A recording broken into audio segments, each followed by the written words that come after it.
¿Me oyen así o mejor con el micrófono? ¿Así me escuchan? ¿Sí? Ok, bueno, jóvenes, bienvenidos. Gracias por su presencia y gracias a la doctora Liliana Tapia por la invitación y a la doctora Medina, que fue la que me encaminó a esto. Sí, yo soy egresado de aquí de la facultad. Hace muchos años, ustedes todavía no nacían cuando yo ya era estudiante aquí, o sea que ya llovió. Yo soy de la quinta generación, yo creo que ustedes no saben ni qué generación son. ¿Qué generación son? 70, 60. Bueno, pues para que se den una idea de qué tan cascado estoy. Bueno,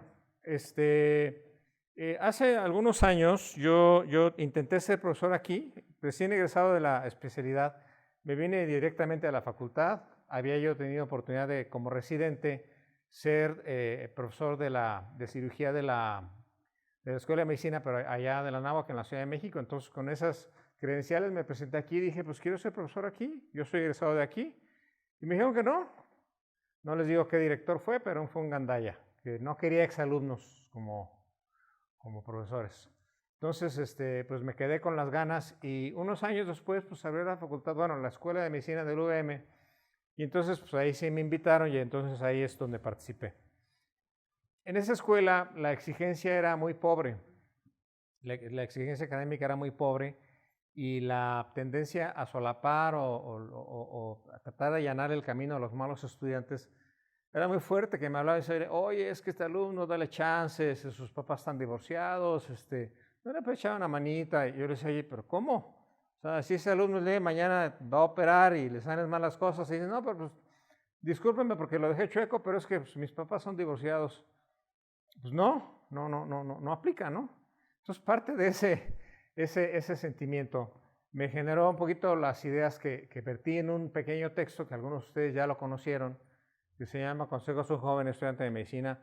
¿Por qué el nombre tan largo? Bueno, surgió como inspirado en un libro que escribió Juan María Rilke, que era un poeta alemán, que llamó Consejos a un joven poeta. Y yo quise llamarlo Consejos a un estudiante de medicina, pero ya existe un texto con ese nombre. Entonces, bueno, tuve que ponerle este nombre tan largo y así quedó.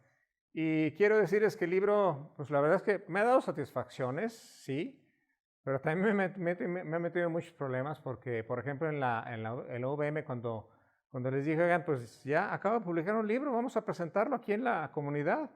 Y no quisieron los profesores. Me dijeron, vamos a someterlo a consejo. Y lo sometieron a consejo académico y me dijeron, votamos que no se presente. Y yo le dije, ¿por qué? Pues, ¿por qué no? Entonces, bueno, eso dio pie a que yo hiciera mi berrinche de diva auténtica y me largué de la universidad.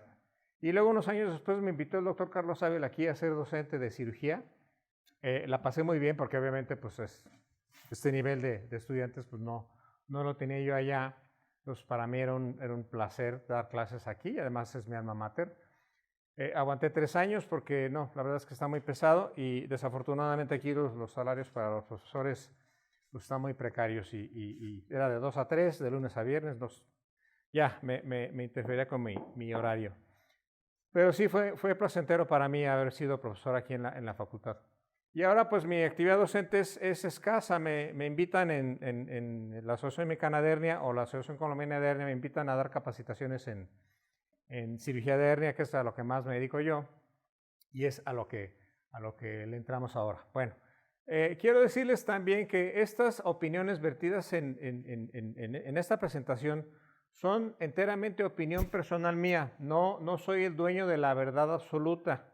Los consejos que aquí les doy, pueden ustedes aplicarlos o no estoy diciendo que así se debe de ser como estudiante de medicina, porque cada uno de ustedes tiene una inteligencia particular, individual, tiene un estilo de aprendizaje diferente y no todos van a poder aplicar estos métodos de la misma manera. Lo que yo más bien sugiero es que abran sus ojos, pongan atención y entérense de qué formas pueden ustedes potencializar sus talentos y sus capacidades y lograr los objetivos que todos ustedes tienen, que es llegar a ser médicos exitosos en un futuro. Pero insisto, son mis opiniones personales, no les estoy dictando cómo deben de ser, para nada. Hay algunas cosas que sí son verdades absolutas, ya veremos cuáles son. Entonces, bueno, Rapidísimamente les cuento, yo fui un estudiante mediocre. Todo lo que fue la primaria y la secundaria fue un pésimo estudiante porque andaba yo en la luna. Yo creo que tenía esto de que ahora le llaman síndrome de atención dispersa o TDAH o como le llaman ahora, que hay gentes que la consideramos más bien una cuestión de neurodiversidad, es como ser zurdo, que lo soy. No tiene nada de malo, no es una enfermedad, simplemente todos somos distintos y todos aprendemos de diferente manera. Y cuando entré a la prepa, que mis papás siempre me estaban diciendo, oye, ¿por qué no eres como tus hermanos, que sí buenas calificaciones y tú no puedes y no sé qué? Y yo dije, bueno, vamos a ver cómo es esto de echarle ganas, ¿no? Aplicarse al estudio. Y me empecé a aplicar y descubrí que tengo una mente que se puede organizar, se puede administrar, puede planear. Y en base a eso, a desarrollar un método, me di cuenta que era bien fácil. Claro, estaba yo en la prepa. La prepa es muy fácil comparado con estudiar medicina. Y me convirtió en una máquina de sacar dieces. Ya al rato era yo una máquina del desempeño, 10 en lo que sea. Álgebra, ética, lógica, trigonometría. Pum, pum, pum. Terminé la prepa con 9.9 promedio. Y luego entré aquí a medicina, porque pues, me gustó el reto, me gustó la cuestión académica y aquí le seguí. Pero entonces sí le pensé que antes de sentarse a estudiar, hay que empezar con un método, con una estrategia. Si uno tiene una estrategia en mente y la arma, pues puedes tener un camino, una manera de recorrer el camino que te va a dar mejores resultados. Si al mismo tiempo hay otros compañeros que le echan ganas, pero nada más le echan ganas, pero no saben cómo. Entonces una estrategia funciona, ¿sí? Entonces eso es lo que yo aprendí. De alguna manera lo plasmé en el texto y por eso se los transmito el día de hoy. Espero que les sea útil. Este es el libro que ya no existe porque ya se acabó la edición. Y yo el tiraje que resta lo tengo yo, son algunos volúmenes, algunas copias. Si alguno de ustedes se interesa, se comunica con la doctora Medina, ella les da mi teléfono y me pueden buscar en mi consultorio y con mucho gusto. Es un libraquillo chiquitillo, no crean que es la gran cosa. ¿Ya lo leyeron algunos de ustedes? Levanten la mano si ya lo leyeron. ¿Ya? Bueno, es una cosita chiquita, se le echan en 3 días. Yo más bien lo que los aconsejo es que lo tengan a la mano para consultar algunas cosas. Igual también ya existe en PDF, lo pueden bajar de internet.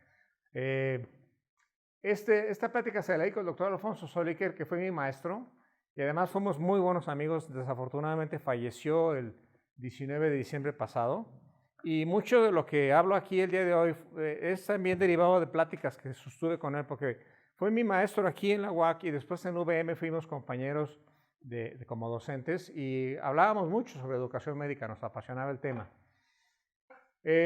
Algo que él me enseñó, conclusiones a las que llegamos, es que los buenos maestros son aquellos que enseñan a aprender y se hacen prescindibles. Es decir, un maestro que en lugar de decirte las cosas, el conocimiento te lo vierte él y tú nada más ahí la boca abierta y escuchas, igual lo captas o no, pero más bien si él te camina, si él te motiva a que tú vayas, leas y entiendas el concepto, te surja la inquietud, vayas a leer o te rete el maestro, que a veces lo hacen de manera muy agresiva y algunos se ofenden y rechazan. Yo en la persona cuando me pasaba eso, yo me daba coraje que si me humillaba algún maestro porque yo no sabía algo, pero iba a mi casa y lo leía y al día siguiente me paraba y decía, es que es esto. Me decían, a veces lo lograba y a veces no, a veces me decían, sí, es eso, o a veces decían, no, estás equivocado y me volvían a sancionar. Entonces, bueno, pero que tenga uno, lo que Ortega y Gasset, un filósofo español, decía, el docto ignorar, o sea, el que sabe que ignora. El que sabe que ignora y entonces quiere saber. ¿Sí? ¿Qué chingados es la osmolaridad? A ver, quiero entender qué es eso. ¿Sí? Todas esas cuestiones que ustedes tienen la inquietud, esa curiosidad, si tienen esa curiosidad y tienen la manera de buscar hasta que agotan esa curiosidad y en el camino van a aprender muchas otras cosas más, pues entonces se van a volver más poderosos porque son capaces de generar su propio conocimiento. El conocimiento está ahí para todos, está la internet, están los libros, están sus profesores, están los pacientes. El conocimiento está ahí, pero descaradamente expuesto. La cosa es que ustedes vayan, escarben tantito y ahí está. Algo que yo odiaba con algunos estudiantes que decía, a ver, para mañana quiero que me investigues acerca de suturas para pared abdominal. Y al día siguiente llegaban, no encontré nada. Sí, ¿cómo? O sea, no puedo creer que no hayas encontrado nada, no encontraste una publicación, nada. Entonces, bueno, no tienen ese don de ignorar. Y los buenos maestros se hacen prescindibles. ¿Qué quiere decir eso? Que con el paso del tiempo yo ya no voy a ser necesario, ya te puedes seguir tú. La diferencia es entre un maestro y lo que llaman un gurú. Un gurú es como, por ejemplo, el Dalai Lama o el Papa. No podemos prescindir de él. Siempre tiene que estar esa figura ahí.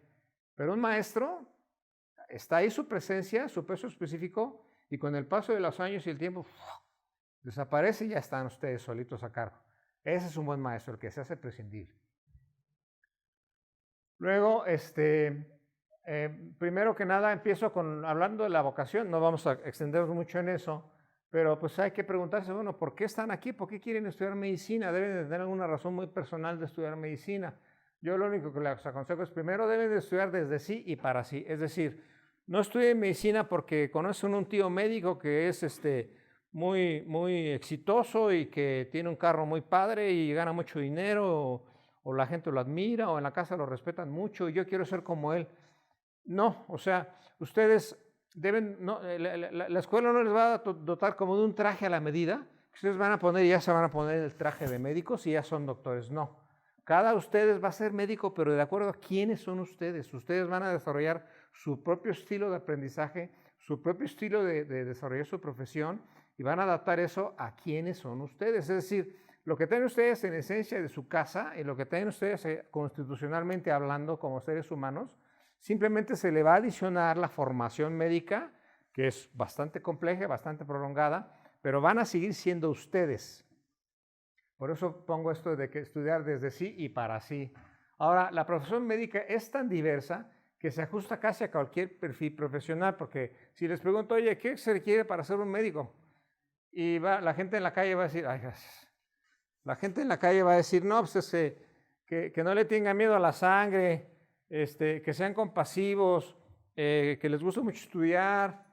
Bueno, sí, probablemente algunas de esas cosas son ciertas. Pero, por ejemplo, lo que hace la doctora Liliana Tapia en su consultorio, que es psiquiatra, y lo que hago yo, que soy cirujano general, es muy diferente. Y los dos somos médicos. Quizás seamos tan diferentes que yo me acerco más a un ortodoncista que está, o un cirujano maxilofacial que no estudió medicina, sino odontología, y ella se acerque más a un psicoterapeuta. Entonces, los perfiles son muy distintos. Entonces, las especialidades médicas son sumamente diversas, y entonces casi cualquier persona inteligente puede adaptar su perfil personal y vocacional a una de las diferentes disciplinas o áreas del conocimiento médico. Ahora, el reto académico, ustedes ya lo saben, es enorme en medicina. Yo siempre he dicho, el que estudia medicina los primeros 2 años, que son puras ciencias básicas, se van a meter más conocimiento que el que se mete un contador en toda su vida. Fácil, ¿no es cierto? Entonces, digo, si se lo logran meter, ¿no? Entonces, por eso el reto académico es enorme y la competencia también, porque ustedes están aquí ahorita y el día de mañana, pues muchos de ustedes van a querer ser especialistas y van a ir al famoso ENARM y ahí van a tener que volver a competir. Compitieron todos por un lugar aquí, ¿no? Ahí es hasta famoso que la Escuela de Medicina de la UAC tiene no sé cuántos aspirantes en el propedéutico, 1500 y ¿cuántos tiene? 3000 aspirantes. Y nada más aceptan ¿cuántos? Fíjense, o sea, el filtro está cañón. Yo me acuerdo en el UVM, los papás llegaban y me hablaban conmigo, porque yo era el coordinador de carrera, y me decían, oye, doctor, es que déle chance a mi hijo de entrar, todos merecemos una oportunidad. Y yo les decía, mire, a mí me encanta el fútbol, y a mí me hubiera gustado jugar para el Real Madrid, pero usted cree que mis papás llegaban al Real Madrid y dijeron, oiga, pues denle chance, todos merecen una oportunidad. No, pues por supuesto que no. ¿Quiénes van a jugar en el Real Madrid? Pues los mejores, ¿no? Los que califiquen, los que tengan el talento. Entonces, la competencia es real. Frecuentemente, inclusive en las generaciones actuales, como que rehuimos la competencia, creemos que es injusta, pobrecitos niños se van a traumar. Pero no, la competencia existe y pues debemos de asumir que hay que entrarle. Entonces, si el reto académico es enorme y la competencia también, pues entonces tienen que hacerse bien hábiles para estudiar, para desarrollar conocimiento y para poder demostrar conocimiento. Y además la sociedad requiere, que ese es el fin último de todo esto, pues que la sociedad requiere con urgencia profesionales de la salud que sean competentes, disponibles y comprometidos. En México tenemos una enorme carencia de médicos, ¿eh? O sea, que uno dice, oye, ¿por qué si tantos quieren estudiar medicina, por qué les limitan si lo que necesitamos son médicos? Pues sí, pero es que no cualquiera merece estudiar medicina. ¿Por qué? Pues no cualquiera puede. Es muy difícil. De que un chamaco entre al primer año y que después se haga neurocirujano, no, pues no es cosa de que yo lo agarre y ahí lo vaya yo pastoreando, no. El chavo se tiene que aplicar y entonces es muy difícil y muy caro. Pero sí, urgen esto, ¿eh? Entonces ustedes, si tienen el genuino deseo, la genuina ambición por convertirse en médicos exitosos, bueno, pues sí, en la sociedad estamos urgidos de médicos que sean competentes, disponibles, comprometidos y honestos. Ahora, el reto académico. ¿Con qué armas cuentan ustedes al empezar? ¿Ustedes son de qué año? ¿Primer año? ¿Todos son de primer año? Bueno, todos son más o menos de primero o segundo año, ¿no? ¿De qué año son ustedes? Noveno. No, ya están picudos ustedes. Bueno, yo me acuerdo cuando estaba yo en primer semestre, los de primer semestre no veníamos de blanco. Nada más teníamos una bata blanca para entrar al laboratorio. Y a partir del quinto semestre que empezábamos a ir a clínicas, ya veníamos de blanco. Entonces, cuando yo estaba en el primer semestre, yo veía a los de blanco y decía, híjole, cuando yo llegué así, ya la hice, ¿no? Entonces, bueno, ¿con qué cuentas antes de empezar? ¿Cuáles son tus armas? ¿Cuál es tu preparación propedéutica? La preparación propedéutica es ¿qué tan preparado estás antes del aprendizaje? Ese es lo propedéutico, lo previo al aprendizaje. Que puede ser lo que traigas desde tu casa o desde tu preparatoria, donde estudiaste y cómo te generaron hábitos de estudio.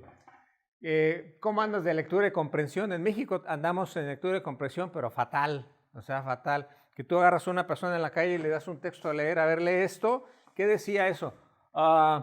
Pues no, pues está feo la situación, ¿no? En Sinaloa.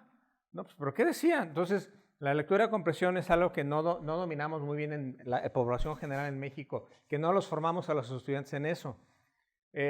Ciencias básicas, ¿qué tanto aprendiste de ciencias básicas de la prepa? En la prepa entendiste lo que eran los ácidos nucleicos, en la prepa entendiste qué es una proteína, en la prepa aprendiste algo de estadística, en la prepa aprendiste algo de filosofía, ¿entendiste algo de eso? ¿Cómo andas de lectura en inglés?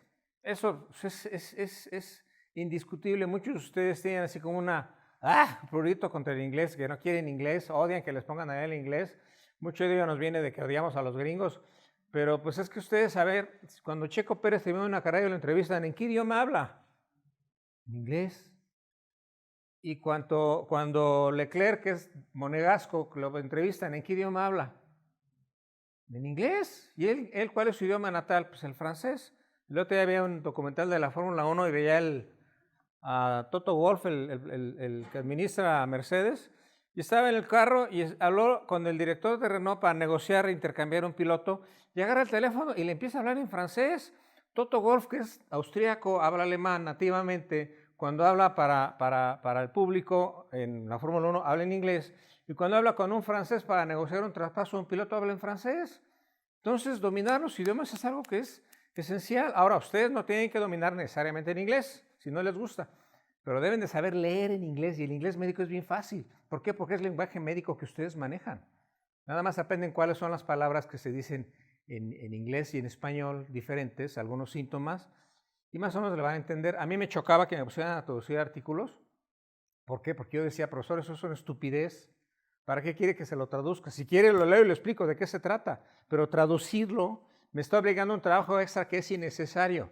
Ustedes deben agarrar un texto y deben de ser, no deben de reparar en que si viene en inglés o en español, deben de ser capaces de leerlo, punto. Porque si bajan información en internet acerca de una cuestión que quieren buscar en PubMed, pues va a venir en inglés. Ahora ya Google se los traduce con mucha frecuencia, pero bueno.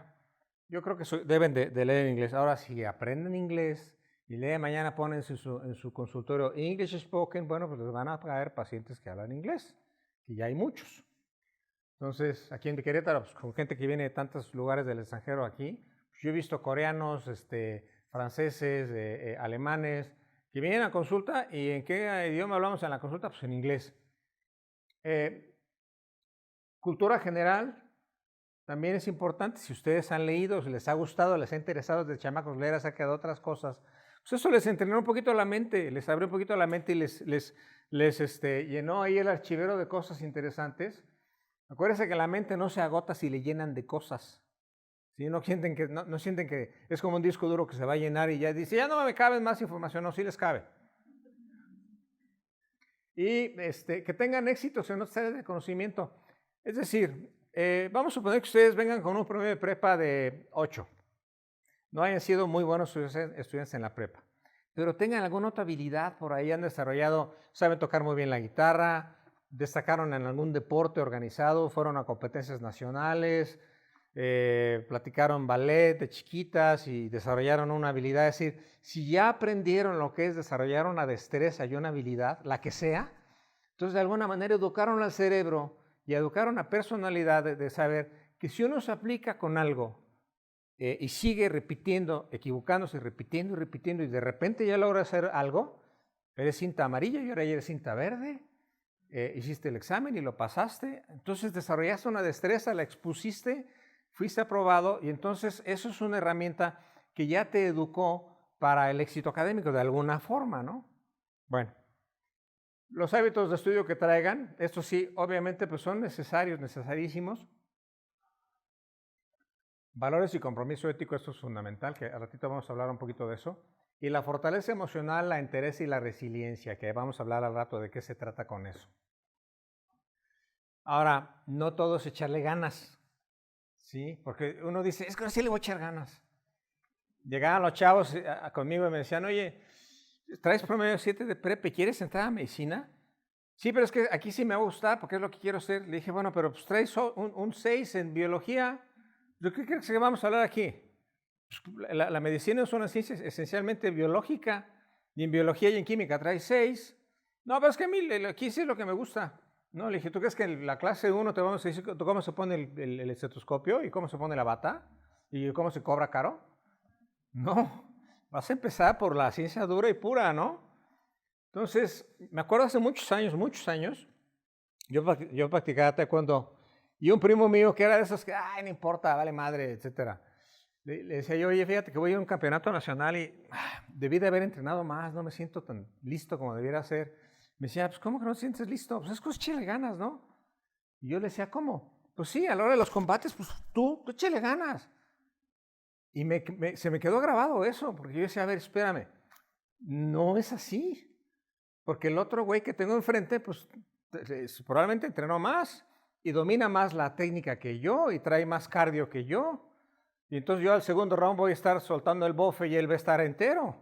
Entonces, pues no es cosa de que yo en el combate, le echo muchas ganas, de todos modos me van a partir la Mauser, ¿no? Entonces, no es echarle ganas, sino es decir, es que así voy a aplicar. Pero ¿en qué consiste eso? Entonces, la técnica de estudio. Un método, para los que no alcanzan de ver por haber sentado hasta atrás, es un modo de proceder, hábito o costumbre cuya repetición sistemática puede llevar al dominio de una técnica o disciplina. Por ejemplo, a mí me gusta mucho cocinar y entonces pues, a veces agarras una receta y ahí la receta te impone un método, ¿no? Y si dominas ciertas técnicas de cocina como saltear o cosas así, o cómo prender un asador, etcétera, pues puedes hacer la receta, pero si te quedó bien, algo te falló, la repites otro día y la haces, le ajustas y todo y te queda mejor. Y al rato la haces muchas veces, te la piden en tu casa, oye, ¿para qué no haces esto que nos gustó mucho? La repites y al rato la puedes hacer sin necesidad de ver el recetario. Nada más te acuerdas y mentalmente, quizás repasas algunos ingredientes, vas al súper y todo y la haces. Pero entonces tienes un método que como lo repetiste, y entonces al rato ya se da por sí solo, no tienes que seguir una guía escrita. Entonces, un método, el que ustedes logren desarrollar, pero desarrollen un método. Porque si un día estudian de una manera, yo el otro día estudian otra, decir, no, yo no estoy de humor de leer, mejor me voy a poner el video en YouTube. A ver, falla cardíaca, YouTube. Ah, mira, aquí está un doctor que se ve guapo, órale, que se suelte. Ay, no está en inglés, qué hueva. No, a ver, otro. Este en español, a ver. Ajá. Ya se quedan dormidos, ¿no? No, hoy sí quiero leer, hoy sí estoy de humor, hoy sí voy a leer. Llegar a llave del libro. ¿Y cuál libro? Pues, híjole, pues no tengo libro de cardio. Bueno, pues en el Harrison. Pues ahí en el Harrison, así. Y lo leen y todo, y a los 20 minutos ya están dormidos. Entonces no tienen un método. Entonces el método debe de ser algo que ustedes repitan de manera consciente. Esto que yo les decía, antes de estudiar, antes de pensar en echarle ganas, debe de haber un método y una estrategia para conseguir un objetivo, ¿no? Entonces, el método que haga más productivo cada minuto dedicado al estudio en casa.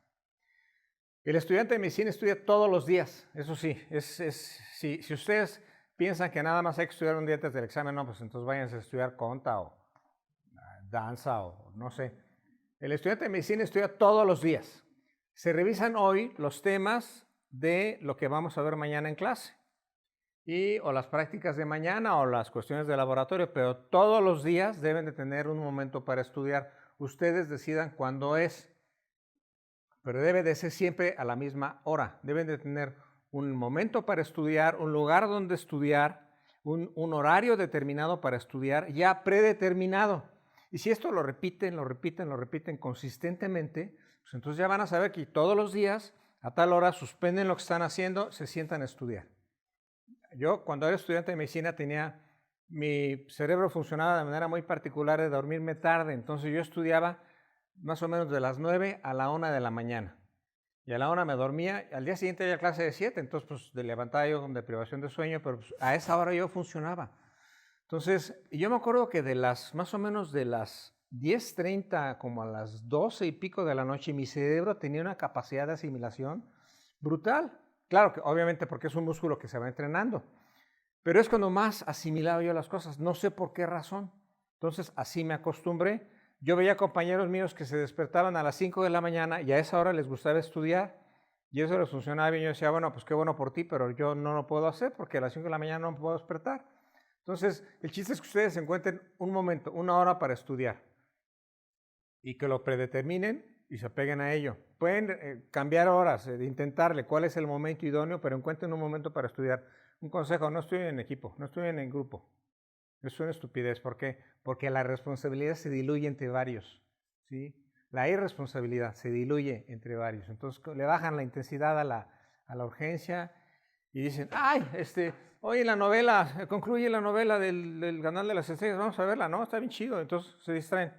Yo me acuerdo que el único día que yo sufría en las noches estudiando era el lunes, porque es el lunes del Monday Night Football. Entonces yo ya que mi papá estaba arriba viendo el fútbol y yo quiero subir a verlo, pero bueno, no se podía. Entonces, encuentren un horario. Estudia todos los días. Se contrasta lo leído en casa con lo expuesto en clase, laboratorio, clínica, y que tu ambición interna, ese es un consejo que les doy, tu ambición interna supere la exigencia de tu entorno. Si la facultad es exigente, exígete tú más. ¿Por qué? Porque si tú quieres sobresalir, si quieres competir y el día de mañana pasar el ENAR, pues tú tienes que exigirte más. Una pregunta, ¿eres proactivo o reactivo? ¿Conocen la diferencia? ¿No conocen la diferencia entre proactivo y reactivo? Dímela.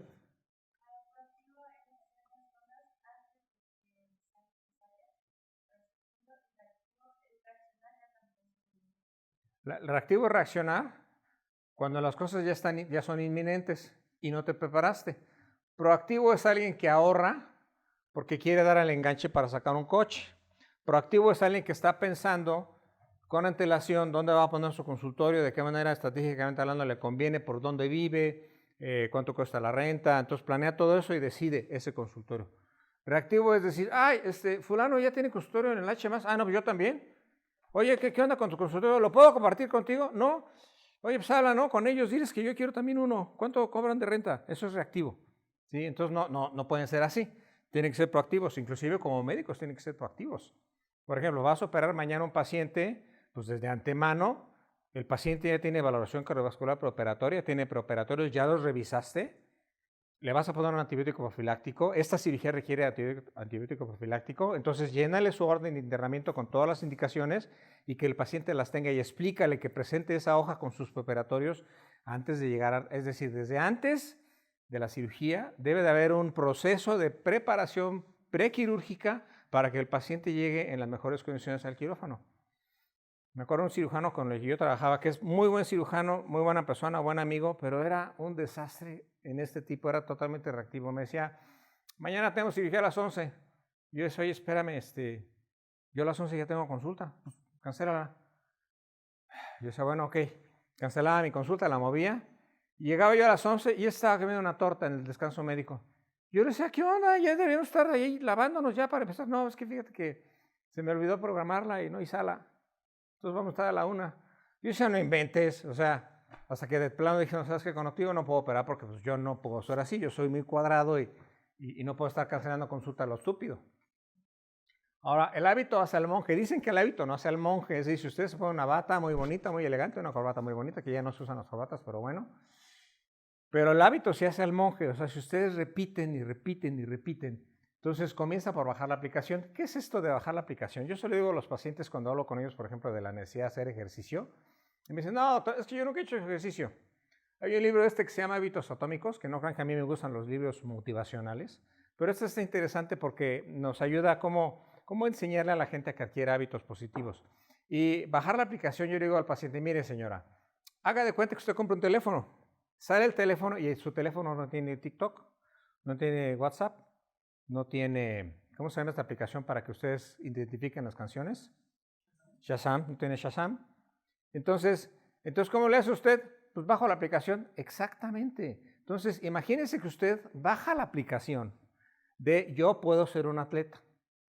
O sea, convénzase. O sea, ¿por qué no? Usted tiene 40 años, le resta la mitad de su vida. Puede ser que los primeros 40 años no haya hecho ejercicio, eso no quiere decir que nunca lo vaya a hacer. Entonces, baje la aplicación y digas a sí mismo, yo puedo ser deportista. No que mañana corra un maratón, pero sí mañana puede irse a caminar 20 minutos y pasado mañana otra vez y después empieza a hacer más cosas.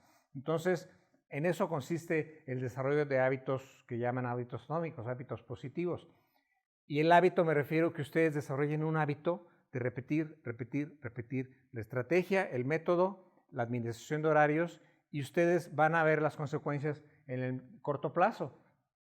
Entonces, ¿cuál es el método propuesto? El método que yo usé para estudiar es el que les voy a transmitir en este momento. Cuando a mí mis compañeros de generación me dicen, oye, ¿cómo le haces? Yo me acuerdo que los exámenes de anatomía, que eran los más perros en mi época, a las 8 de la noche del día previo al examen, yo estaba con mi novia. Y me decían, ¿cómo le haces? Nosotros nos la pasamos estudiando toda la noche. Y yo le dije, bueno, pues es que yo empecé a hacer desde el día 1, hice resúmenes de todos los temas. Y cuando llegó el día del examen, yo desde el jueves en la noche empecé a estudiar para el examen. Y todos los días estudiaba 2 horas, pero ya no iba al libro. Yo leía mis resúmenes, veía mis dibujos. Y entonces el sábado en la tarde le metí durísimo, el domingo en la mañana le metí 3 horas más, 2 horas más el domingo en la tarde, y en un examen donde nada más pasamos 2 con 8 y los demás del salón reprobaron, yo a las 8 de la noche estaba con mi novia. ¿Por qué? Pues porque tuve esta organización. Entonces, ese hábito es el que les voy a proponer. Parte de lo que se llama un examen preliminar, lectura crítica, el resumen, hablar, que es repetir en voz alta lo que acabas de leer, y confrontar los conocimientos adquiridos por tu cuenta con los expuestos en clase, y expresar lo aprendido sin temor a equivocarse. A ver, voy a desglosar cada uno de los conceptos con calma. Primero, en la lectura. Ustedes van a estudiar mañana, otra vez vamos a hablar de falla cardíaca. Mañana es el tema que van a ver. Y entonces agarran el Harrison y abren en falla cardíaca y lo abren así y empiezan a leer. Y le empiezan a leer y... Oh, chinga. Entonces, no, o sea, no le están hincando el diente al tema, ¿no? Y el día siguiente les van a preguntar, a ver, fulano, defíneme qué es una falla cardíaca. Pues cuando el corazón falla, ¿no? Pues no, o sea, ¿por qué? Pues porque estudiaron a lo tonto, o sea, no tuvieron un método. El examen preliminar, ¿qué es? El examen preliminar es donde ustedes van a planear cuál va a ser su herramienta, cuáles son las herramientas, los recursos que van a utilizar para estudiar. Es decir, tienen que decidir de dónde van a estudiar el tema. del libro, de un artículo, de un libro de cardio o de un libro de medicina interna, de un texto muy extenso o de un texto muy conciso, de los apuntes de clase, porque resulta que tienen un profesor que es muy bueno, que expone tan bonito que ustedes con los apuntes de clase ya le hicieron. A veces hay profesores así, hay veces que no hay profesores así. Pero ustedes deben de antemano decidir en dónde voy a estudiar ese tema concreto. Número 2, la lectura, el examen preliminar deben de evaluar, a ver, si voy a leer falla cardíaca, a ver cuánto es el capítulo. Checan, son 6 hojas, ok, me lo puedo echar en 1 hora y media, ¿no? O sea, ya saben por anticipado el tamaño del reto que están enfrentando. Son 6 hojas y media, las puedo leer perfectamente. Y entonces ya dicen, pues tengo desde de las 7 de la noche a las 9 para leer ese tema, y a las 9 ya meriendo y después me doy un bañito y me voy a acostar porque mañana hay clase de 7. Perfecto, si ese es su horario, perfecto. Entonces, pero ya tienen un plan. ¿Dónde voy a estudiar? ¿De qué tamaño es el reto? O sea, ¿qué tanto tengo que leer? Luego, la lectura. Ya le entran a la lectura, que ahorita vamos a hablar qué es eso de lectura crítica. Si es posible, hacen un resumen, que ahorita vamos a hablar de eso. Y después tienen que hablar. Pero la lectura es el punto del examen preliminar y luego la lectura. O sea, tienen que estudiar antes de estudiar. Ese le llamaría yo el examen preliminar. El examen preliminar, ¿qué vamos a ver mañana? ¿Dónde lo reviso? ¿En cuánto tiempo? Y sin distractores. O sea, no empiecen a estudiar ahí y de repente el guas, oye, ¿qué onda con fulanito? Que fulanito dice, le invitó a salir a fulanita. Pero usted tiene novia, güey. Ay, no manches. Y otra vez están leyendo. Ay, sí, pero su novia está bien fea y además es bien odiosa. A ver, no estoy chingando, estoy estudiando. Ay, no manches, a ver, sígueme contando. A ver, mándame una foto de ella. Y otra vez están, no, o sea, no se puede así.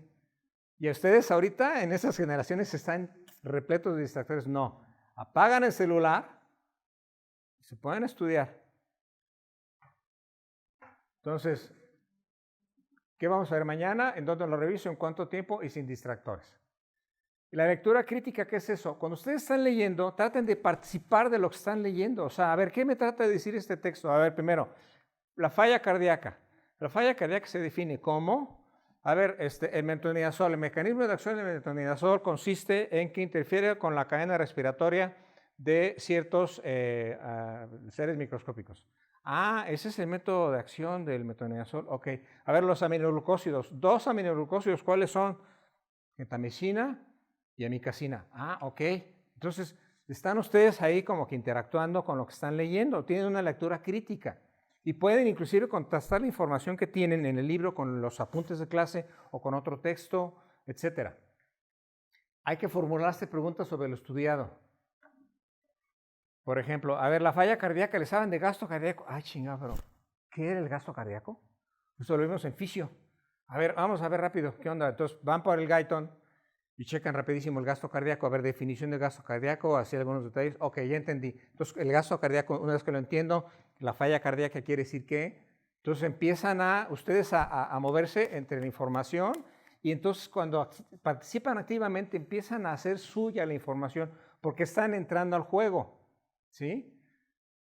Y en eso hay que ser entonces dinámicos, hacer dibujos, esquemas sinópticos, dependiendo de lo que estén estudiando. Si estén estudiando anatomía, bueno, pues si les dicen ahí cuál es la anatomía, por ejemplo, del hígado y cuáles son sus medios de edificación, bueno, pues entonces, a ver, agarra un papel, dibujo así más o menos el hígado, y digo, a ver, los medios de edificación del hígado son el ligamento ancho, el ligamento redondo, no sé qué, y la cápsula de Gleason, etcétera, etcétera.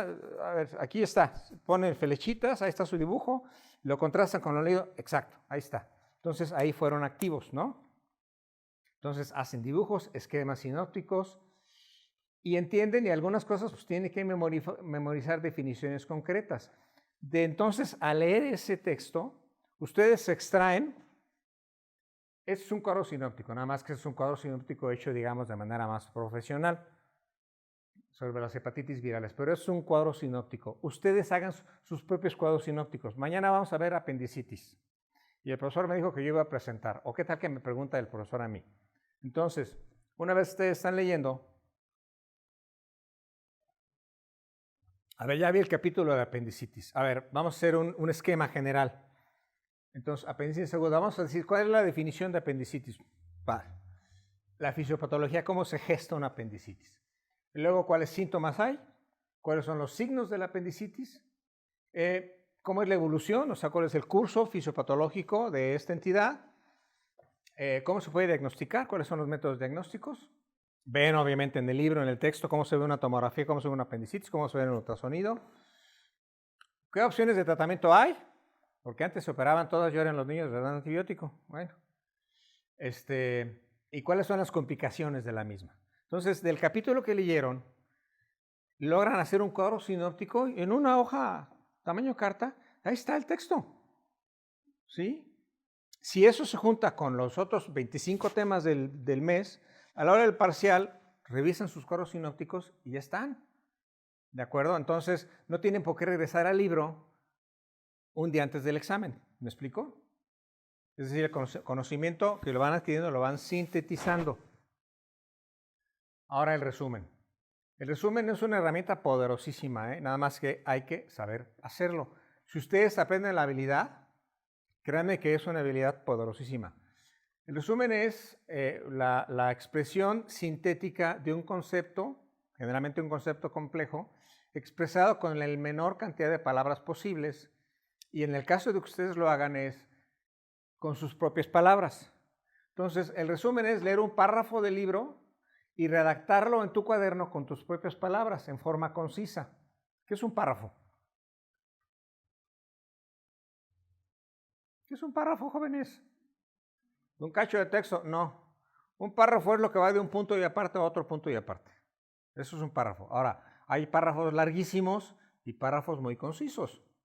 Entonces, a veces un párrafo muy largo, pues lo leen y luego plasmarlo en el cuaderno, pues no está tan fácil. Bueno, no importa, regresas al texto, lo vuelves a revisar, pero lo escribes. Cuando haces eso, la información pasa por tu cerebro, lo comprendes y luego en el momento de escribirlo, ocupa diferentes zonas de tu cerebro y entonces al redactarlo no solamente tienes el texto ya con tus propias palabras sintetizado en un cuaderno, eso es una gran herramienta, pero además hiciste que el conocimiento caminara de un lado a otro en tu cerebro. Entonces ese conocimiento ya se hizo de un lugar en tu cerebro, ya es inquilino del mismo, que si nada más lo lees pasivamente.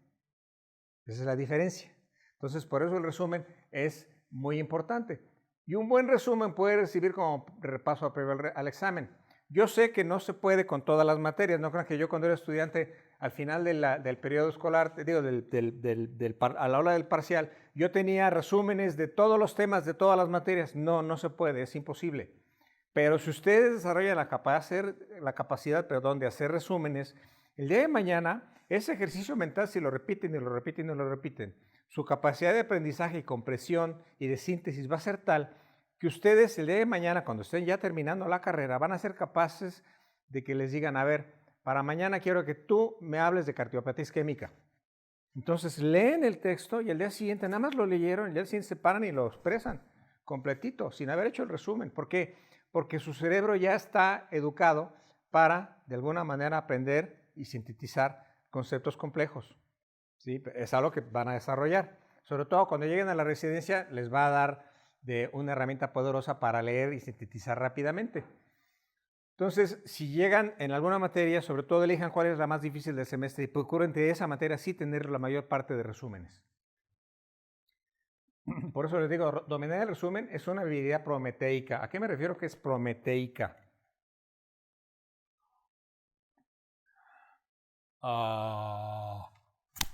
¡Órale! ¿Eh?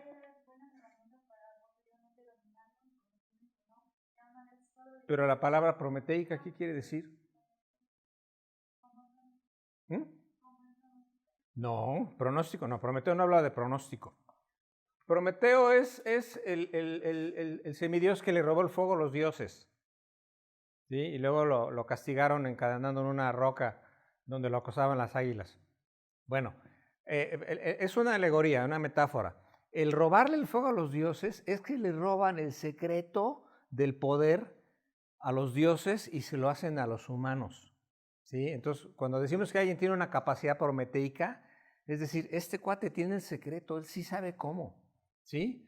Entonces, si dominan esa habilidad, es una habilidad prometeica porque entonces son muy poderosos como estudiantes. Entonces, por eso no exagero cuando les digo, deben de dominar la capacidad de hacer resúmenes. Este es un ejemplo muy simple. Todo empieza por un cubito, más otro, más otro. Si son proactivos, empezaron por un cubito de este tamaño. ¿Qué esto qué es? Pues no sé, pero si lo juntamos aquí, pues vamos a ver. Y si lo juntamos, pues obtienen esto. Esta es la pirámide vista desde el cielo. Ahí tienen, ¿no? Este es un resumen, más otro, más otro, más otro, más otro, más otro. ¿Y qué pirámide construyeron? Pues que ustedes son un especialista exitoso. Que la gente va a verlos porque son los más chingones para esto, ¿no? Así funciona. Pero es un resumen tras otro, una clase tras otro, 2 horas de estudio hoy, 2 horas mañana, 2 horas pasado mañana. Ese es el secreto. Luego, les dije que era examen preliminar, leer, hacer resúmenes si es posible y después hablar. ¿A qué me refiero con esto? Hay que expresar con sus propias palabras lo recién leído. Mi mamá decía que estaba yo loco porque estaba yo estudiando y bajaba y me decía, ¿qué estás haciendo? ¿Por qué estás hablando tú solo? Yo decía, estoy repasando. ¿Por qué? Porque si ustedes leen un tema y ustedes repiten, por ejemplo, ¿qué les diré? Por ejemplo, una hernia inguinal directa es aquella que emerge a través del orificio inguinal medial a los vasos epigástricos. Y una hernia inguinal una hernia inguinal indirecta es la que protruye a través del orificio inguinal profundo lateral a los vasos epigástricos. O sea, eso ya lo leí, ya entendí la anatomía, pero tengo que expresarlo con mis propias palabras. ¿Sí? Entonces, si ustedes lo expresan con sus propias palabras, nuevamente hablamos de lo mismo. Ya el conocimiento está en su lóbulo frontal, pero a la hora de expresarlo, el conocimiento tuvo que viajar al lóbulo temporal, articularse en palabras, transmitirlo a su boca y a su laringe para que lo puedan expresar. Es decir, el conocimiento ya hizo todo un recorrido por su cerebro. Entonces, ya ahí se hizo de un lugar en el cerebro. Es diferente de que aprendan algo y no lo expresen. Entonces, muchas veces cuando he platicado esto, hay algunos alumnos que me dicen, doctor, es que a mí no me gusta hablar, no me gusta exponer. Yo no me voy a dedicar a la vida académica, yo nunca voy a dar clases ni voy a dar conferencias. Sí, pero vas a hablar con los pacientes. Sí, pero cuando seas residente, en el paso de visita vas a hablar. Te van a decir, a ver, preséntame a este paciente. ¿Qué tiene? A ver, ahí está una tomografía, dime qué ves. Tiene que expresar. ¿De acuerdo? Entonces, en medicina, el lenguaje es la divisa que intercambiamos cotidianamente. Si no, si queremos no hablar, no, pues, o sea, váyanse a estudiar, váyanse a danza. Ahí sí no hablan. Entonces, el conocimiento se asimila mejor si logramos expresarlo verbalmente y por escrito. Por ejemplo, enumerar factores como los síntomas, signos de una enfermedad, la definición de un síntoma o un signo, los miembros de una categoría de fármacos, las distinciones entre los diferentes variantes de una patología, etc. Entonces, si no te gusta hablar, bueno, pues estás a tiempo de aprender. El estudiante, el interno, el residente tiene que expresarse verbalmente todos los días, con lenguaje oral y escrito. El 80% de la población, desafortunadamente, tiene un vocabulario de tan solo 150 palabras. Eso es triste, pero en México sucede. Y ustedes oyen hablar a los médicos. Cuando oyen hablar a un médico, que es un especialista excelente, pero cuando le explica a la familia del paciente lo que acaba de ocurrir en quirófano, la gente se queda pero asustadísima. ¿Por qué? Pues porque se expresó en puro lenguaje técnico y las palabras técnicas para los familiares suenan muy raras. Dice, no, pues mi mamá se va a morir. ¿Dijo cosas tan feas el doctor? Bueno, entonces, el buen médico domina el lenguaje médico. Y el médico de excelencia puede explicar conceptos complejos en un lenguaje llano para que sus pacientes les entiendan. Ahora, insisto, si no te gusta hablar, estás a tiempo de aprender. Hay que expresarlo preparado en casa y confrontarlo con lo expuesto en la clase, en la clínica o en el laboratorio. O sea, si anoche estudiaron lo que se va a ver mañana en clase y hoy se sientan enfrente a clase y sus compañeros les preguntan, a ver, dime qué preparaste sobre este tema, y su compañero lo expresa y tú lo confrontas con lo que tú leíste. Bueno, algunas cosas no te checan, quizás las entendiste mal o tú entendiste otra cosa y puedes resolver esa duda con el profesor. Y de alguna manera lo que leíste ayer lo confrontas hoy entonces se cerró el círculo y entonces ya hubo un aprendizaje, una comprensión de esos conceptos. Por eso esto va en ambos sentidos. Igual, cuando vayan a clínicas y el maestro les diga, a ver, ve a revisar al paciente de la cama tal, interrógalo, revísale el abdomen y dime qué encontraste. Y ustedes regresan y le dicen, pues vimos esto y creemos que sucede esto. Y entonces el maestro dice, no tiene ni idea. ¿Le percutiste el abdomen? ¿Sí? ¿Cómo le percutiste? No, pues así. No, así no se hace. Mañana me vienes a decir cómo se percute el abdomen y cuáles son los hallazgos que puedes encontrar en la percusión del abdomen. Entonces van a tener que ir a su casa, leer y el día siguiente confrontar con el profesor lo que ustedes leyeron el día anterior. Entonces ese intercambio de lo que leyeron ayer con lo que vieron hoy se está dando cotidianamente. A ver, textos que yo les recomiendo por aquí que lean. No crean que yo leía pura medicina, a mí me encanta leer. Otro, de Vargas Llosa, está padrísimo. De Guillermo Siricans, Atacan de risa, es muy bueno. Les puede servir mucho, la doctora lo debe de conocer. El hombre en busca de sentido de Viktor Frankl fue uno de los textos más influyentes del siglo XX. No son de medicina, ¿eh? ¿Por qué quiero que lean otra cosa que no sea medicina? Cuando estén en sus vacaciones, lean una novela. No se pongan a leer el TV Notas y esas estupideces. Lean una novela, lean un texto que sea interesante, no de medicina. ¿Por qué? Porque eso les va a enriquecer su vocabulario. Ahora, vámonos rápido a la administración. ¿Qué es eso? Ya hablamos de la técnica de estudio del método que le estoy proponiendo.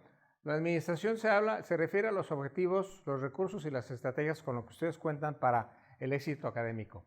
¿A qué me refiero con esto? Esto lo vemos en el libro. Un objetivo es un fin específico que se pretende lograr en un plazo de tiempo determinado. Debe de ser concreto y medible. Y esto no es nada más para estudiar, esto funciona en las empresas, en todos lados. ¿A qué me refiero con esto? Un objetivo que pueden ustedes hacer es como una cartita a los reyes, es un deseo, una meta que ustedes se planeen establecer. Por ejemplo, cuando inicia el semestre, ustedes establecen un objetivo, pero el objetivo no debe ser, por ejemplo, ambiguo de decir, voy a echarle más ganas o voy a obtener mejores calificaciones, voy a estudiar más. No, eso no es un objetivo, esos son buenos deseos. Un objetivo es algo que es medible. Es concreto y medible y tiene un tiempo de entrega. Es decir, por ejemplo, un objetivo es decir, voy a exentar de las 4 materias de este semestre, voy a exentar por lo menos 3. ¿Se exenta aquí? ¿Sí? Bueno, voy a exentar 3 de 4 materias. O no me voy a ir a ningún final. O no me voy a ningún extemporáneo. ¿Sí? Debo de sacar más de 7 en cada parcial. Esos son objetivos medibles. ¿Por qué? Porque ya saben concretamente si ocurrió o no ocurrió. ¿Sí? Esos son objetivos. Plantéense ustedes los que sean. Tienen que ser medibles, concretos, con una fecha determinada en que ustedes pueden decir si ocurrió o no ocurrió, si se cumplió o no. Y además tienen que ser aterrizados, no se pongan objetivos así descabellados. Voy a sacar puro 10 en todas las materias este semestre, no. O sea, tienen que ser sensatos, realizables. Ahora, para lograr objetivos, la administración se refiere a cuando ustedes juntan sus recursos y estos los organizan estratégicamente para la consecución de un objetivo. Eso es administración. Y muchos médicos nos da como prurito la administración porque decimos, no, nosotros somos médicos, nosotros salvamos vida, la administración no, eso no. La administración existe en cualquier actividad humana. Si ustedes se juntan 4 y se quieren ir a Puerto Vallarta de vacaciones y no tienen administración, no reservaron hotel, cómo se van a ir, qué van a comer, cuántos días se van a ir. Si no tienen eso planeado, va a ser un desastre su vacación. Entonces ahí hay un grupo de gente que tiene un objetivo concreto y tienen una serie de recursos que los van a alinear para que el objetivo se cumpla. Bueno, a eso me refiero. Entonces, los recursos son pues, el arsenal de activos con los que ustedes cuentan, que son lo que podemos disponer para conseguir un objetivo, que son recursos humanos, que son ustedes, materiales, que es, pues tienen una computadora, tienen acceso a internet, tienen una biblioteca, y el tiempo. Entonces, el factor humano es el estudiante. ¿Quiénes son sus compañeros de clase? Pues péguense a los buenos, ¿sí? Porque pueden aprender cosas buenas. Los maestros, péguense a los maestros, busquen ayuda, consejo.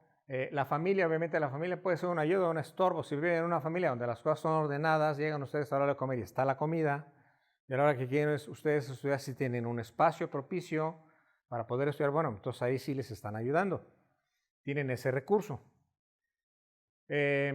Los pacientes, obviamente, pues aquí tienen los hospitales, tienen abundancia de recursos, pacientes que pueden explorar. A ver, ¿quieren ver un ictérico? Vayan a tal lugar. ¿Quieren ver un niño con bronquiolitis? Ahí está. O sea, ahí están. ¿Quieren explorar a un niño con bronquiolitis? Vayan. ¿Quieren auscultarlo a ver cómo se oye? Ahí están los pacientes, los recursos ahí están. Recursos materiales como el transporte, un lugar para estudiar, acceso a la información, tienen una buena biblioteca, tienen acceso a internet, dónde hay que comer, dónde dormir, y los recursos que tengan tu facultad, tu hospital, tu ciudad. Ahora el tiempo es otro recurso, pero es el único recurso no renovable. Y el tiempo entonces es una divisa que ustedes deben de saber manejar, pero como el oro, ¿eh? Deben tener tiempo para estudiar, tiempo para dormir, tiempo para comer, tiempo para divertirse, tiempo para hacer ejercicio. Entonces, ¿tienes tiempo de perder el tiempo? Yo creo que no. Si se organizan, pueden aprovechar el tiempo a su favor. O puede ser un activo totalmente en su contra. Si están en la hueva toda la semana y un día antes del examen dicen, voy a hacerme una jarra de café, me junto con fulanito y vamos a estudiar toda la noche para el examen que es mañana a las 8 de la mañana. No, esa es la peor estrategia. La peor estrategia. Que mucha gente la sigue haciendo. Entonces, la estrategia es un conjunto de acciones planeadas donde se aprovechan los recursos para alcanzar un objetivo. Entonces, todos esos recursos, ¿cómo los vas a emplear? ¿Cómo los vas a alinear para conseguir el objetivo que te marcaste? Les voy a poner ejemplos de estrategias concretas, o sea, cosas que deben de ver antes de empezar el semestre para ver cómo se van a organizar. Por ejemplo, cada asignatura merece que pensemos cuál es la estrategia que aplicamos a esa asignatura. Lo primero que deben de hacer es, cuando van a empezar un semestre, investiguen cuál es la asignatura que es el coco de este semestre. ¿Sí? Por ejemplo, ¿de qué semestre son los de hasta atrás? ¿De qué semestre son? Tú eres de tercero. ¿Cuál es la asignatura más difícil de ahorita, de tu semestre? Fisiología 2. Bueno, entonces a esa asignatura le vas a dedicar, digamos, el 60% de tu energía, de tu tiempo. A esa asignatura le vas a dedicar el 60% porque es la más difícil. ¿Cuál es la asignatura chafa de tu semestre? No porque sea mala, sino porque es la más fácil. Ok, entonces no te la vas a estar estudiando IBP 2 horas diarias y a Fisio 2 no le vas a dedicar nada. ¿Sí me explico? Entonces, eso lo diseñas desde antes de empezar el semestre. Te mentalizas a que a esa asignatura, la difícil, le vas a dedicar más energía, más tiempo, más horas de estudio que a las demás. Luego, ¿cuál es el estilo del profesor? Eso es muy importante. Ustedes van a tener profesores que dan conferencias magistrales. ¿A qué se refiere esto? Que se para el profesor y él les explica toda la clase. Y algunos profesores son muy buenos y lo hacen muy bien. Entonces, de esos profesores ustedes pueden adquirir apuntes, ponen atención a la clase, toman apuntes y ya tienen con eso. Yo me acuerdo en pediatría, para mí el profesor de Chavarría, Mario Chavarría era Super Mario porque daba unas clases preciosas y sintéticas. Entonces, con él lográbamos obtener apuntes. Yo para preparar sus exámenes me iba a los apuntes y con esto tenía. Entonces, porque hay profesores así. Hay otros profesores que son un caos, que nada más se paran aquí y dicen, a ver, ¿qué vamos a ver hoy? No, pues que falla cardíaca, a ver, tú, ¿de qué se trata? No, a ver, ¿quién dice que sí, que no? No, tú, entonces, ¿qué es? Y ya, esa era la clase. No daban clase, nada más preguntaban. Ok, nos vemos mañana. Y así todas las clases, el jueves es el examen. Y yo decía, ¿qué onda? Entonces, en ese caso, la estrategia debe ser distinta. En ese caso, ustedes deben de aprender por su cuenta. Deben de buscar cuál es el libro adecuado. Si no saben, pregúntenle a los compañeros de semestres previos. Oye, cuando tú llevaste cardio, ¿quién era? ¿En dónde estudiabas? Ok, este es el libro, bueno, ok, así. Entonces, hay una estrategia concreta para cada materia. De acuerdo al estilo del profesor, dónde estudiar en el libro, en los apuntes de clase, en el resumen, y establecer una rutina, horarios concretos para casi todo, y esto pues para que el tiempo juegue a tu favor. Y nuevamente, los hábitos. Un hábito de estudio con método, una vez desarrollado, es un poderoso activo que está en constante progreso. Empiezan haciendo resúmenes, va a ser un poquito tedioso, lento, un poquito cuesta arriba, hay una curva de aprendizaje, pero con el paso del tiempo y si son consistentes, van a lograr asimilar poderosamente los conocimientos de un capítulo con una sola lectura. No miento, se puede, pero es una habilidad que se desarrolla con los años, no crean que se desarrolla en 3 días o en un semestre.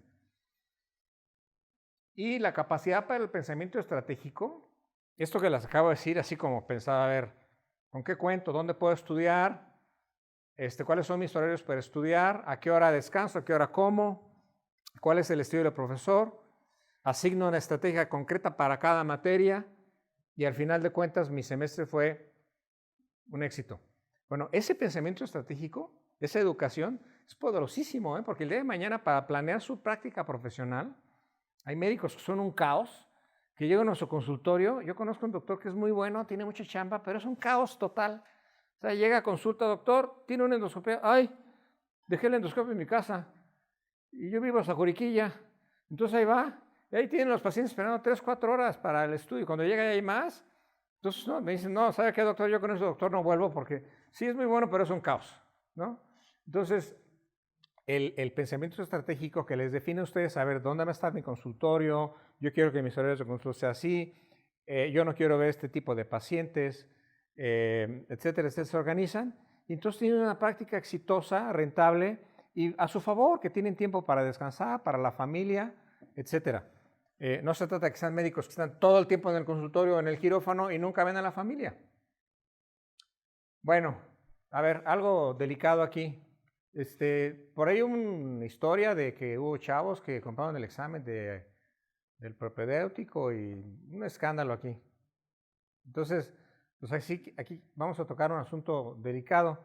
De todo lo que yo les dije, los métodos y las estrategias y todo eso, eso es el abordaje personal que yo tengo hacia lo que significa estudiar medicina. Ustedes pueden tomar de ello lo que quieran, decir, no, ese doctor está loco, yo tengo mi propio método. Bueno, órale, lléguenle. Pero esto sí no, Esto sí no, el compromiso ético es ineludible. Ustedes no son exentos de que tengan un compromiso ético. Primero que nada, el principal compromiso ético del estudiante de medicina no es ser buena gente, no es ser dejar copiar al compañero pues, porque dale chance. No, el principal compromiso ético es ser un buen estudiante. ¿Sí? Porque si ustedes son buenos estudiantes ahorita, van a ser buenos médicos el día de mañana y éticamente hablando, un buen médico es un médico bueno. Otra vez, un médico bueno es un buen médico. Tiene que ser esas dos cosas. ¿Por qué? Porque puede ser un médico muy bueno, opera súper bien las vesículas, pero es un tranza. O sea, este cuate llega y opera vesículas sanas. ¿Por qué? Pues porque tiene que pagar la letra de su coche. Hay casos así, pero miren, así. Entonces, la idea es que ustedes sean médicos buenos, sean eficientes, dominen su área de especialidad, sean expertos en lo que hacen, sean cuidadosos, sean responsables, pero no sean tranzas.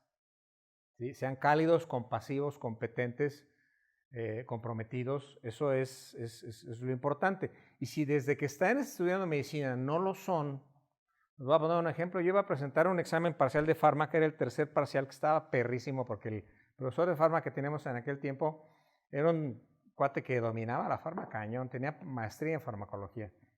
Entonces, el tercer parcial estaba muy difícil. Y hubo un puente, del puente por ahí del 5 de febrero. Entonces se juntó ese puente, entonces yo dije, voy a aprovechar para estudiar. Y estaba yo metiéndolo durísimo a la farma. Y me habla una compañera y me dice, oye, ¿qué crees? Conseguimos el examen de mañana. Nos vamos a juntar hoy a las 8 de la noche en la casa para contestarlo. Y yo le dije, no, sabes que te agradezco, pero pues no es mi estilo hacer las cosas así. La chava, al día siguiente no saben, estaba roja de vergüenza. Ay, ¿qué vas a pensar de mí? Que no sé, no. Cada quien. O sea, aquí, sí, había un güey que vendía los exámenes, el que hacía, ahora los hacen con fotocopias o no sé cómo los hagan, pero en aquel tiempo usaban el mimeógrafo, que es una madre que nos hacía así, imprimía todos los exámenes. Entonces, el señor que imprimía los exámenes, pues se pescaba uno y lo vendía. Entonces, sí, se vendían exámenes de farma, se vendían exámenes de anatomía, se vendían exámenes de neuroanatomía, etc. Entonces, si ahora salió esto de que se vendió el examen de ingreso del propedéutico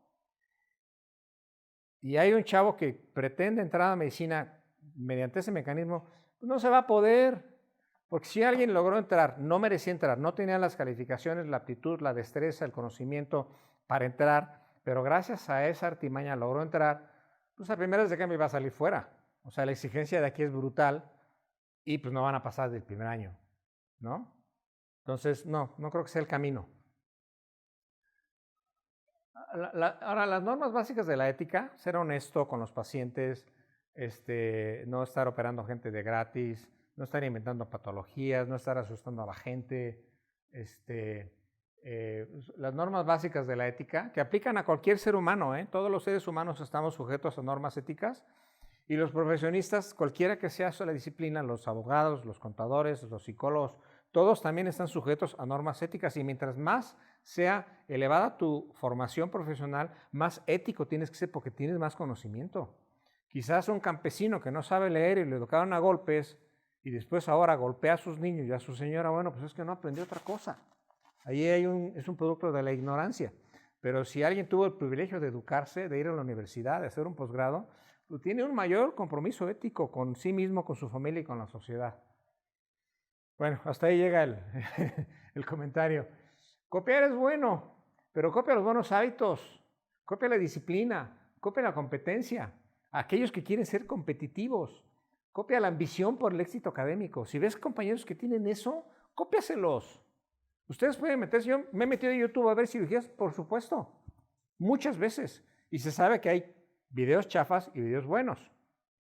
Yo tengo videos en YouTube donde hablo de ultrasonido y tengo hasta mi canal y todo.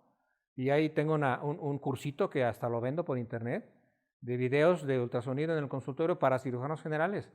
Entonces, sí, se puede copiar lo bueno, pero copiar en un examen, eso sí no. Robar exámenes es la mayor expresión de tu poca autoestima, tu falta de confianza y tu carencia de valores. Pero sobre todo tu poca autoestima. Porque la incompetencia profesional no es fácil de ocultar. O sea, si eres un alumno que salió adelante robándose el examen y así cursaste tu carrera y estabas en una facultad donde así sucedía, pues el día de mañana que puedas ser un neurocirujano competente, pues no. O sea, ¿cómo le vas a hacer cuando tengas ahí una columna abierta y no tengas idea qué demonios estás haciendo? ¿No? Entonces, no es fácil en medicina, no se puede. Y el estudiante deshonesto, pues lo más probable es que sea un médico deshonesto. Eso es lo triste. Por último, ¿cómo andas en términos de resiliencia, entereza, disponibilidad para tolerar un entorno de alta exigencia, capacidad para tolerar un entorno hostil, exigente, retador? Cuando llegues al internado y te digan, a ver, ¿quién pasó visita a este paciente? ¿Quién hizo esta nota? ¿Por qué pusiste esto? A ver, ¿por qué no le pusiste los signos vitales? ¿Qué temperatura tuvo el paciente anoche? No lo sabes y enfrente de los demás compañeros te regañan. Entonces hay chamacos que cuando sienten eso se deprimen y renuncian al internado. Yo he conocido estudiantes que saliendo del internado dicen, doctor, ya, yo no puedo, no quiero estudiar medicina, es demasiado duro. Una neumóloga pediatra hace poco, me enteré porque veía ella a mi nieto, le mandó un mensaje a todos sus pacientes, con mucha pena les transmito que he decidido apartarme de la medicina por un tiempo porque he decidido buscar otros horizontes, no sé qué. Ya médico, pediatra, subespecialista en neumología, y en ese momento dijo, no, sabes que eso está muy duro. Eso yo no lo veía cuando yo estaba en formación. Entonces, ahora que estamos hablando de esta generación de cristal a la que ustedes pertenecen, estos chavos que tienen incapacidad para postergar los satisfactorios comunes, no sé si eso aplique para ustedes. Yo, como especialista, he tenido varias veces médicos, jóvenes generales que están a punto de hacer el ENARM o que ya lo hicieron y no lo pasaron y necesitan chamba. Entonces, están en mi consultorio conmigo ayudándome. Me ayudan a dar consulta, le toman signos a los pacientes, operan conmigo y los mando a pasar visita, etc. Y he tenido varios chavos muy buenos. Ahora muchos de ellos especialistas. Pero tuve un chavo, el último que tuve, por cierto, egresado de aquí, que como buen egresado de la UAC era bueno, sabía, tenía conocimientos. Y un día, después de una cirugía que la hicimos en un hospital que está aquí, Luis Martín, de monjitas, y yo tenía mi consultorio aquí en El Ángeles en Sueño, terminamos la cirugía y le dije, oye, en la tarde, por favor, vienes a pasarle visitas a la paciente operada y te vas al consultorio por la consulta de la tarde. Me dijo, ay, doctor, ¿no puede ir usted? Yo dije, o sea, ¿cómo? Tú eres mi asistente. Es que hay mucho tráfico. Pues sí, güey, pero el tráfico es igual para ti que para mí. Entonces, en ese momento que hice el día siguiente, le dije, ¿sabes qué? Muchas gracias. Pero pues no, ya no te necesito. Entonces, estos cosas que vemos con los jóvenes de hoy, es producto, no sé, yo leí algo acerca de la generación de cristal, la doctora Ileana sabe más que yo de esto, pero los papás están influyendo mucho en esto, las redes sociales, el que tengan a su disposición, así, con una chunche de estas, ustedes pueden ver un video de lo que quieran, de la cantante que quieran, pueden ver un montón de cosas. Entonces, como que esa capacidad, ese poder de tener acceso a todo, o que existen más en el medio virtual que en el medio real, que tasan su autoestima de acuerdo a qué tantos likes tiene su video en Instagram. Entonces, está generando pequeños adultos que no son adultos. En Estados Unidos, entre este tipo de adultos, desarrollaron la palabra adulting, adulteando, y lo ponen así como un gran logro. ¡Hey, pagué la cuota de la luz! ¡Adulting! ¡Hey, logré pagar mis impuestos! ¡Adulting! O sea, estás celebrando cosas que pues, todos hacemos, ¿no? Entonces, característica para los que no alcanzan a leer de estas generaciones de cristal, la intolerancia a la frustración, reprobaste un examen y ya te deprimiste, te encerraste en tu casa, ¿sabes qué? No quieres salir, ya no quieres estudiar medicina. Existen más en la realidad virtual que en la real. Esperan que los adultos resuelvan por ellos. Por ejemplo, que vengan aquí con sus papás a hablar con un profesor. Yo no sé si alguno de ustedes haya hecho, pero si lo hizo, sape, ¿eh? No inventen. Yo inclusive cuando fui a la entrevista para entrar al Hospital General de México, que es donde hice mi especialidad, ya había pasado el ENARM, pero había que hacer un examen para competir para un lugar en el hospital. Y encima del examen había que hacer una entrevista. Y de 150 entramos nada más 6. Y entonces yo veía que llegaban chavos a la entrevista con sus papás, ya pelagatos que ya terminaron, ya son médicos. Y a eso vienen con sus papás, no manchen. Desisten fácilmente ante el reto. Me acuerdo una chamaca que estaba en el primer año y era hija de un amigo mío que es empresario y el señor anhelaba con que su hija fuera doctora. Y cuando estaba en clase yo daba anatomía y le pregunté, a ver, háblame de esto. Y la chava, no sé. Y el día siguiente renunció. Y el señor me habló bien enojado, oye, ¿por qué mi hija renunció? ¿Qué dices que le preguntaste? Oye, no inventes, pues es que de eso se trata. Pues, ¿qué clase de médico vas a tener? Hipersensibles a las críticas. Entonces, todo esto, pues, chequen si ustedes hagan un inventario por ahí, cómo andan en esos terrenos, ¿no? Si no andan muy bien, híjole, medicina es una disciplina donde, si creen que ahorita es duro, espérense a que lleguen al internado, y si creen que es duro, espérense a que lleguen a la residencia. Yo cuando terminé la residencia, dije, ya, perdónenme la expresión, dije, ya chingue. Ya soy especialista, me voy a comer el mundo, pero a mordidas y con las manos. No, hombre, ahí fue lo peor. Si creen ustedes que sufrí en el pregrado, que sufrí en el internado, en la residencia, no. Lo peor para mí fue cuando ya era yo especialista recién egresado, porque entonces ahora sí ya estás en el mundo real. Yo llegaba con los pacientes, señora, su esposo tiene apendicitis, hay que operarlo y es urgente. Y me decían, ¿tú lo vas a operar? Estás bien chavito, me decían, y se iban con otro médico. No tenía pacientes, o sea, ya tenía familia, entonces sí, fueron tiempos duros. Entonces, la lucha es cotidiana, es continua. El que sean diestros, capaces, que tengan el conocimiento. Y el conocimiento cambia. El mayor golpe que yo tuve, y para allá voy a terminar, les voy a hablar de algo que no les quiero ensombrecer su panorama. Al contrario, quiero que se empoderen y sepan si son capaces de tener el reto. ¿Qué es un cisne negro? Pues ese que está ahí, profe. No saben en cultura qué es un cisne negro. No han escuchado, dime.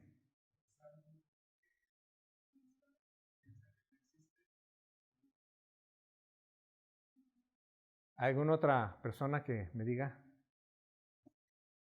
Un cisne negro es un evento imprevisto que puede tener consecuencias catastróficas, que es difícil de controlar y que nadie previno.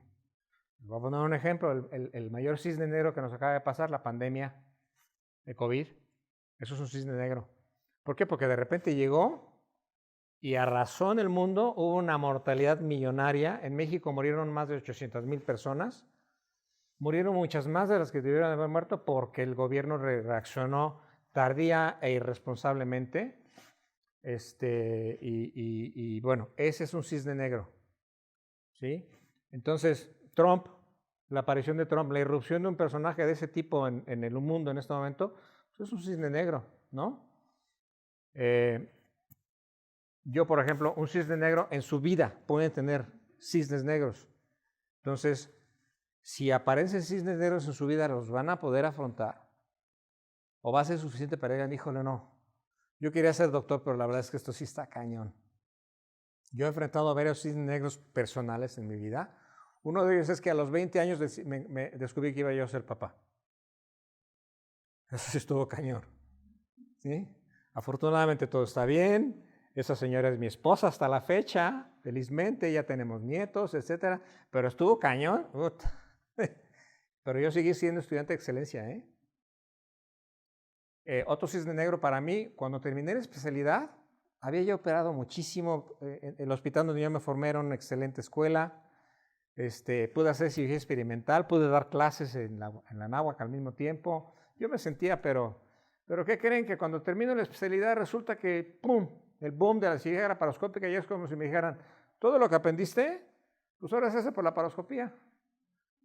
Entonces, tuve que aprender la laparoscopía, pero ya había terminado la residencia, entonces eso fue un choque brutal, me costó mucho trabajo, me costó mucho estrés, no sé, fue algo difícil. A la fecha hago mucha cirugía laparoscópica, es lo que más opero, me encanta, tengo 2 equipos, es algo fabuloso, pero en su momento, hace 30 y tantos años que regresé como especialista, sí fue para mí un choque. Entonces, esos cisnes negros van a aparecer. No les digo cuál sea para cada uno de ustedes. Espero que no les aparezca ninguno. De veras, mi deseo es que no les aparezca ninguno. Que la vida sea bella y bonita para todos ustedes. Que todo les salga bonito. Que saquen puros 10, que tengan muchos pacientes y que todos se curen. Pero esos son buenos deseos. Eso es ser inocente. Mi esposa es maestra ya retirada, pero me platica una historia que vivió cuando estaba a punto de dejar la escuela, porque dijo, yo ya no puedo con los niños de estas generaciones. Decidieron hacer un concurso de las salones. ¿Quién lo adornaba mejor? No sé si para fiestas patrias, Día de Muertos, qué festividad se acercaba, pero decidieron hacer un concurso a ver quién adornaba más bonito el salón.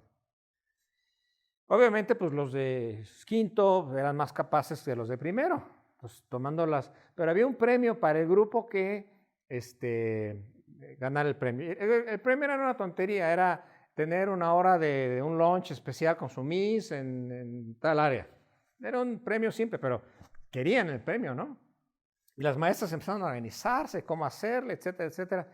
Y de repente un día antes el director dijo, no, ¿sabes qué? No. Hubo varios comentarios por ahí de los papás, algunas maestras, y no. Decidimos que vamos a premiar a todos. Y dijeron, ¿qué? Si establecimos que esto era una competencia. No, pero pues es que si premiamos a unos vamos a discriminar a los otros. Entonces, si todos hicieron un esfuerzo, todos merecen ser premiados. No, pues no. O sea, así no se puede. Entonces, esa es la cultura que está prevaleciendo ahora. Si alguna persona que tiene ese pensamiento escuchó las cosas de las que hablé el día de hoy, va a decir, ese doctor está loco, ese doctor tiene estrategias de la Inquisición, ¿no? Pues sí, pero bueno, yo recuerdo cuando el doctor Gómez López, que es a quien se honra este alumno y con toda justicia, cuando era nuestro tutor en clínicas, era un excelente internista, pero era un súper maestro, pero nunca me enseñó casi nada concreto.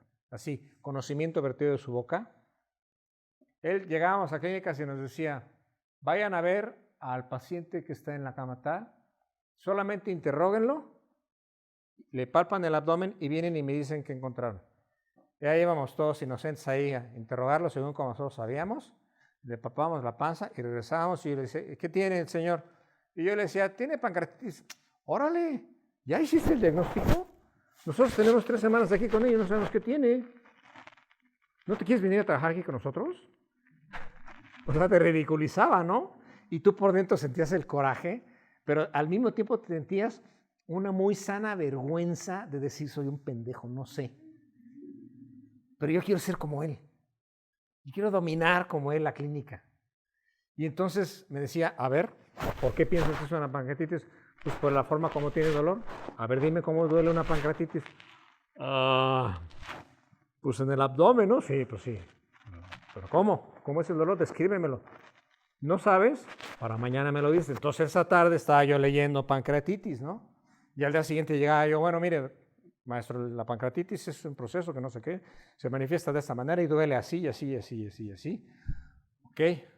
Entonces así aprendías, ¿no? Otro ejemplo, el doctor Vargas Lugo, que también era durísimo, me tocó como maestro en clínica, aunque casi nunca lo veíamos porque estaba muy ocupado. Ya después sí estuvo mucho aquí. Llegábamos con él a clínicas y él sentado así, con una enfermera al lado. Nos veía y decía, a ver tú, tómale la presión a tu compañera.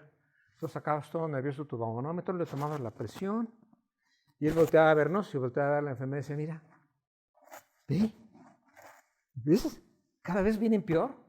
Cada vez los mandan peor. Y se quedaba viéndome. Y yo, pues más nervioso, tomaba la presión. ¿Cuánto tuvo de presión? No, pues 120/80. ¿Se la tomaste mal? ¿Ya te diste cuenta por qué? Pues no, yo la tomé. Así se toma la presión. ¿Dónde te enseñan a tomar la presión así? Pues en el laboratorio de fisiología. Mal laboratorio. A ver, dime qué es la presión arterial. Y ahí te pescaba, ¿no? Entonces salía yo de ahí furioso, enojado con ese profesor, porque me había ridiculizado. Pero muy íntimamente sabía yo que él tenía razón. Él estaba marcando su distancia. Él estaba en su torre de marfil diciéndome, tú eres un pendejo. Y si quieres llegar a ser así como yo, un internista que conoce acerca del ciclo de Krebs, sabe acerca del metabolismo de un paciente diabético, te puedo hablar de síndrome febril, y en el momento en que tú me preguntes, me puedes preguntar qué es la fiebre tifoidea, te puedo dar una clase de 1:30 acerca de la fiebre tifoidea. Quieres que te hable de nutrición parenteral y te puedo dar una presentación de 3 horas, así espontáneamente, acerca de la dimensión parenteral, y tú no sabes ni siquiera lo que es la presión arterial. Entonces, ¿quieres llegar ahí, así como yo? Tienes que recorrer el camino. Esa fue la lección. Ahora, si ustedes, frente a una humillación de ese tipo, dicen, no, pues es muy duro, es muy difícil, no, que me deprime, me angustia, es muy duro, medicina, no, pues entonces, váyanse a, ya no voy a decir danza, no, pues váyanse al negocio de su papá y chambean con él y a eso se dedican, ¿no? Pero para llegar de aquí a acá, pues hay que recorrer un camino muy largo, muy pedregoso, muy cuesta arriba, donde van a caer, van a levantarse, van a caer. Yo tuve una discusión con el doctor Gómez López, que vive aún, ya está un poquito viejito, pero vive aún, lo estimo muchísimo. En el internado tuve una discusión con él sobre la osmolaridad y no hallaba cómo que me diera la razón. Así, yo llegaba y le explicaba, es que los iones de sodio van a hacer esto, y los de potasio esto otro, y las molaridades no sé qué, y me decía, ¿y qué pasa si esto? Pues no sé, no sé entendido, me decía. Yo acabé leyendo libros de fisicoquímica para entender lo que él me trataba de explicar. Y por fin, después de muchos intentos, logré que él me dijera, exacto, eso es. No saben el placer que eso me dio. Un placer enorme, porque duro, estuve peleando con él hasta que me dio la razón. Pero ya era yo interno, ya sé yo más o menos cómo es el asunto. Si tienen ese docto ignorar, si tienen esa vergüenza interior, entonces lo van a lograr. Si tienen un corazón de pollo, que se achican al primer regaño, a la primera humillación, pues entonces no es para ustedes. Y si no, si lo tienen, pero quieren estar aquí, pues entonces aprendan, adquieran interés, endurezcanse. Ármense de una armadura de vergüenza, de desafío, de asumir el reto y decir, si ese señor que hoy estuvo frente a nosotros, tan mal hablado, tan sangrón, ya medio viejito, lo logró, ¿por qué no lo puedo lograr yo? ¿No? Si terminaron hasta la prepa y lograron ingresar aquí, herramientas tienen. La infraestructura, el CPU lo tienen. Tienen el disco duro casi vacío, pero tienen el equipo. Bajen la aplicación, ¿sí? Bajen la aplicación del hábito de estudio. Yo puedo adquirir un hábito. Bajen la aplicación, decir yo puedo tener vergüenza por mi ignorancia y asumir que quiero saber más, que quiero dominar este tema, que quiero entender ese concepto. Entonces bajen la aplicación y adelante. Les deseo la mejor de las suertes y pues estoy abierto a sus comentarios y preguntas. Gracias.